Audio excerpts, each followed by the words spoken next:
Robertson Family Racing Pigeons, James here. Hope this finds everyone doing well. You'll have to excuse me, I have a cold, so my voice is a little bit groggy.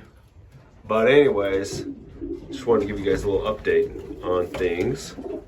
Here are half of the young birds. They're looking pretty good. Really like that guy. Yeah, so we got something to update everybody on. And I'll tell you what, it's not good news. The past month, I've been living my worst nightmare with pigeons. Okay, not my worst nightmare, but it hasn't been going as planned. So, you guys will remember that Lone Star passed away about 2 months ago. And, you know, thought maybe it was a fluke. I was hoping it was a fluke, but it turns out it wasn't just a fluke. I noticed about, 3 weeks later, 2 other birds that were also cocks looking just not good. They were sitting on the floor and just didn't have energy, and you could tell that they were sick. So I immediately separated them, and that's when I started looking into what could be bothering the birds. And my best guess is, after consulting with Jerry Gagne at Foy's, is, drum roll, salmonella. Oh my gosh. Not something anybody wants in their loft. Man, PMV or salmonella, ugh, definitely don't want that. But here's the thing that's super frustrating to me. I have vaccinated all of my birds for PMV and salmonella. And I did all my breeders. So the problems that I'm describing happened in my breeder section. And I did all my breeders before the breeding season in November. And then, let's see, Lone Star passed away 2 months ago. So that would have been like, April. Oh, that's so frustrating to me. So I talked to Jerry Gagne, and he said, well, especially with the salmonella vaccine, it hasn't, the efficacy and the duration of its protection against salmonella isn't really well documented. So he suggested vaccinating every 6 months. I thought vaccinating every year before the breeding season would be fine. And of course, I vaccinate all my youngsters. I vaccinate them once, and then I vaccinate them again when they're a little bit older. So I vaccinate them once when I wean them, and then I give them a booster, a month or two later. So anyways, so frustrating to have to deal with that, especially since, I felt like I'd done everything that I could do. I've been vaccinating all my birds, keeping them in good health. It's true that, yes, I have brought in a lot of new birds this year, and maybe one of them was a carrier. So salmonella can be kind of a silent killer of your birds, because it can be carried by birds deep in their tissues, and the birds don't really show signs of the disease until stress comes. And of course, stress starts to happen once they start pumping youngsters or racing. And so that manifested itself there with Lone Star. So the other birds that I had to isolate from the breeder's loft, they were all cocks. So that's interesting. Only cocks have been symptomatic with this. I don't know if it's a variant of salmonella, probably. So once I figured that out, I immediately vaccinated all my birds again. None of the new birds that I have brought in have shown any symptoms. And that makes sense because, of course, you know, I started bringing them in at the beginning of this year, and those birds I vaccinated. Anytime I bring in a new bird, I vaccinate them for PMV and Salmonella. So those ones still had immunity. But my regular breeders, it had been 6 months. So, does that sound right to everybody else? 6 months for Salmonella? Let me know your experience. That just surprised me because I've always heard 1 year, you know, kind of an annual booster for Salmonella and for PMV.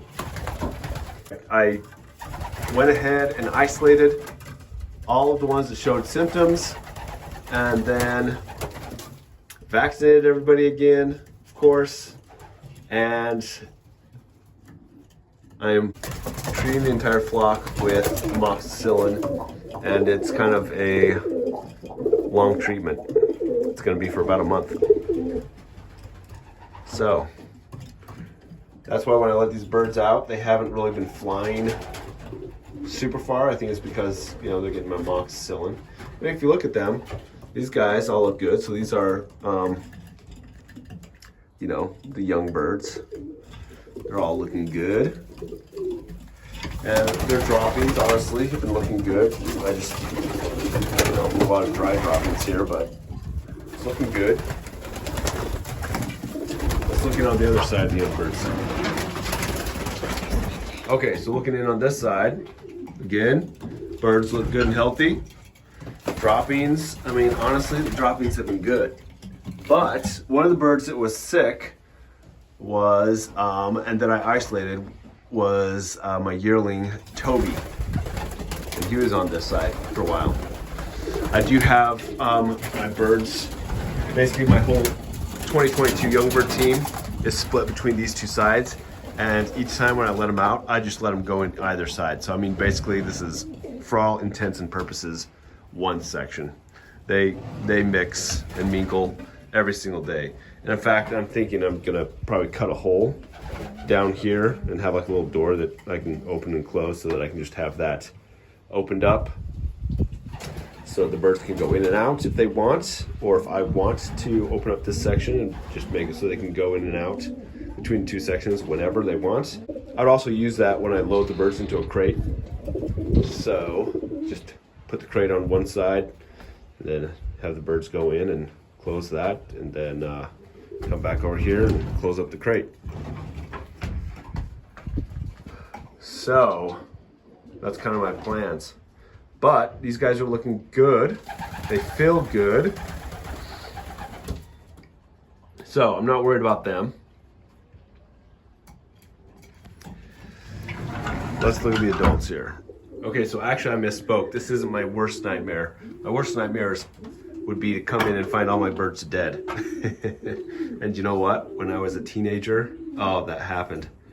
Not all of them, but I came out one winter and man, half of my birds have been killed. Their heads were ripped off, and oh my gosh, it was just so horrible. It was devastating. You know, it was clearly a ferret or something related to that, a ferret, a mink, that had gotten into the loft and just went on a killing rampage. Oh, that's my worst nightmare. So that's why I've tried to keep my loft completely rodent and predator proof. But anyways, yeah, so it could be much worse. And like I said, I'm treating it and they seem to be responding to the treatment. So, you know, can't complain. All right, here are the breeders. So once I got that, kind of came to that diagnosis of Salmonella, I came in here and I immediately put all the breeders on fake eggs. I chucked all the eggs and pretty much put the breeding season to an end. The only exceptions were that Falco had these two youngsters right here. Well, it's a mess. I'm gonna clean that up. And I felt them, and they're feeling good. Those guys were just about to hatch. And then those two right there, off of Griffin and Aztec Turquoise. So, yeah. I mean, I was planning on having a round right now that I was going to be selling to those who are interested. But, you know, I'm not going to sell any youngsters unless I know I've got the health in the loft all squared away. So that's where we're at.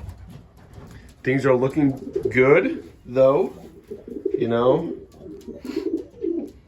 the birds do look healthy. I still see some a little bit watery droppings. You can see from right there, you know, that little wet spot. And I can show you some droppings from before. I'll give a little flashback of the birds at the time and their droppings. Light is not great, but look at that. Watery droppings. It's not a good sign.